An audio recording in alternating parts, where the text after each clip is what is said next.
Before you install your seat rear facing, you'll need to get it ready by putting on the rear facing base and the anti-rebound bar. To prepare for that, we're going to loosen the harness. Reach your finger right into the hole here, lift up on the lever, and while you're holding it up, just pull forward on the harness, just like that. Unbuckle your harness, move it to the side, and then we're going to take the seat pad off.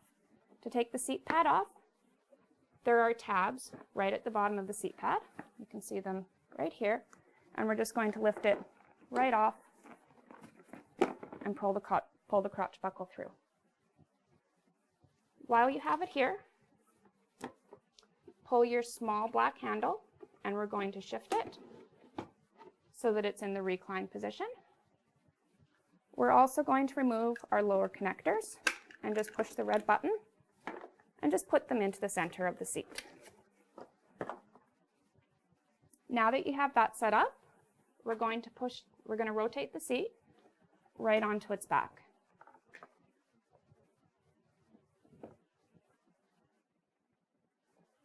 This is your rear-facing base.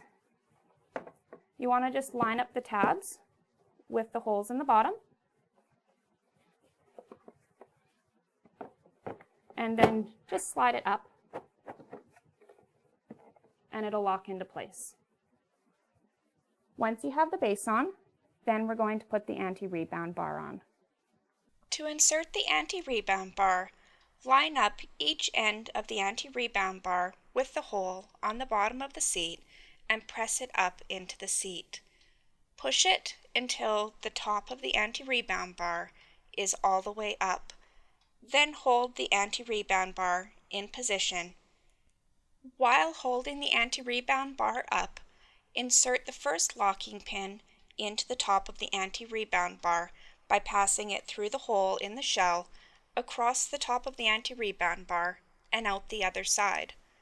Rotate the locking pin so that the hole is visible, and then insert the locking pin clip through the hole, just like this.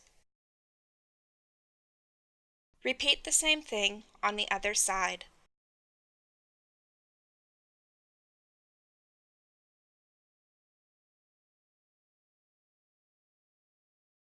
You are then ready to take the car seat out to the car and install it.